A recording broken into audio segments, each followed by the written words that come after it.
यमुना का जलस्तर लगातार बढ़ रहा है और हालात इतने बिगड़ गए हैं कि पानी ताजमहल के पीछे बनी दीवार तक पहुंच गया है। पिछले 45 साल में पहली बार ऐसा नजारा देखने को मिल रहा है। दिल्ली और हरियाणा में भारी बारिश के बाद हथनीकुंड बैराज से छोड़े गए पानी का असर अब ताजमहल पर भी हमें दिखाई देने लगा है। यमुना उफान पर है और आगरा में उसका पानी ऐतिहासिक धरोहर तक पहुंच गया है।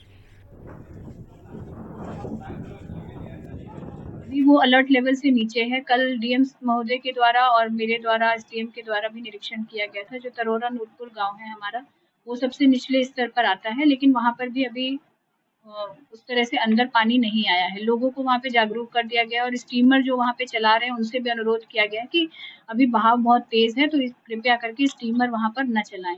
और अगर चला भी रहे हैं तो पूरे हमारे जो जैकेट है, लाइफ जैकेट, उसके साथ ही लोगों को बिठाएं यदि बहुत इंपॉर्टेंट है। अन्यथा की स्थिति में मना किया गया कि वहां पे लोग स्टीमर न चलाएं। दूसरा, हमारी बाढ़ की व्यवस्था जो है, तरोरा नूरपुर गांव का प्राथमिक विद्यालय है और वहां पर एक और गांव है, उसका प्राथमिक विद्यालय प्लस हमारी जो ये शेल्टर होम है नगर निगम के, उनको पूरी तरह से तैयार कर लिया गया है कि यदि जरूरत पड़ती है लोगों को शिफ्ट करने की, तो हम लोग वहां पे शिफ्ट करेंगे।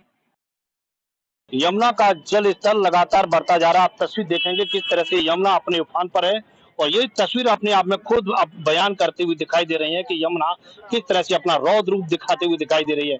अब लोगों की चिंताएं और बढ़ती हुई जा रही हैं, क्योंकि यहाँ लोग जिस तरह से व्यवसायी हो, व्यापार हो या किसान हो, तमाम लोग अब जिस तरह से यमुना का जल स्तर लगातार बढ़ रहा है और जल स्तर बढ़ने से लोगों की अब चिंता सताने लगी है। कई जो यमुना के पास रहने वाले जो किसान हैं, उनकी खेती अब इस यमुना के पानी से जलमग्न होती हुई पूरी दिखाई दे रही है।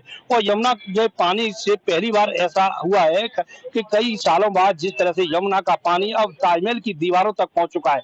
आप तस्वीर देखेंगे, तमाम लोग यहाँ पर ताजमहल या यमुना के नदी का दीदार करने के लिए पहुंचे और जल स्तर का जायजा ले रहे हैं। और आगरा प्रशासन की बात करें तो आगरा प्रशासन पूरी तरह से अलर्ट मोड है और जिस तरह से यमुना नदी के पास रहने वाले लोगों को बिल्कुल मुनादी करा दी गई है और अलर्ट जारी कर दिया है। तमाम तरह की राहत की बात आगरा प्रशासन द्वारा कही जा रही है। तमाम लोग हैं, उनसे बातचीत करने का प्रयास भी करेंगे।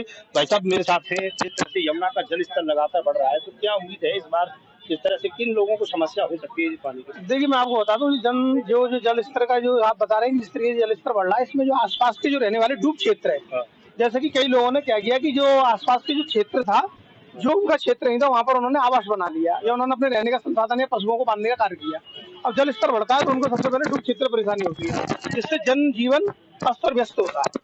उसके साथ साथ ही आपको ध्यान होगा तो जो 1978 में सबसे पहले बाढ़ आई थी, तो उसके अंदर जो डूब क्षेत्र में हमारे क्षेत्र आता है, जैसे बीरनगंज है, दरेसी है, मुखर्जी मार्केट है, कई ऐसे क्षेत्र हैं जिससे जल भराव के कारण व्यापार संबंधित समस्याएं कई बार उत्पन्न हो चुकी है। सर क्या लग रहा है जिस तरह से यमुना का जल स्तर बढ़ रहा है? ये यमुना का जल स्तर बढ़ रहा है, बिल्कुल समस्या का तो विषय है जी। अगर इसी तरह यमुना का जल स्तर बढ़ता रहा तो जो निचले इलाके हैं उनमें पानी अभी भी नाले बैक मार रहे हैं और जो मलिन बस्तियां उनमें पानी भरेगा तो वहाँ पर जो है तो लोगों को परेशानी होगी। ऐसे ही अगर पानी बढ़ता रहा तो जो हमारा बेलनगंज है या हमारे रोशन मोहल्ला है, जो व्यापारियों का गढ़ है, वहाँ पर पहले भी कई बार नुकसान हो चुका है, फिर दोबारा से नुकसान होने की आशंका बनी है। बिल्कुल चिंता सता है। देखिए, चलिए फौरन लौटूंगी कुछ खबरों के साथ। वक्त एक छोटे से ब्रेक का। देखते रहिए हिंदी खबर। नमस्कार।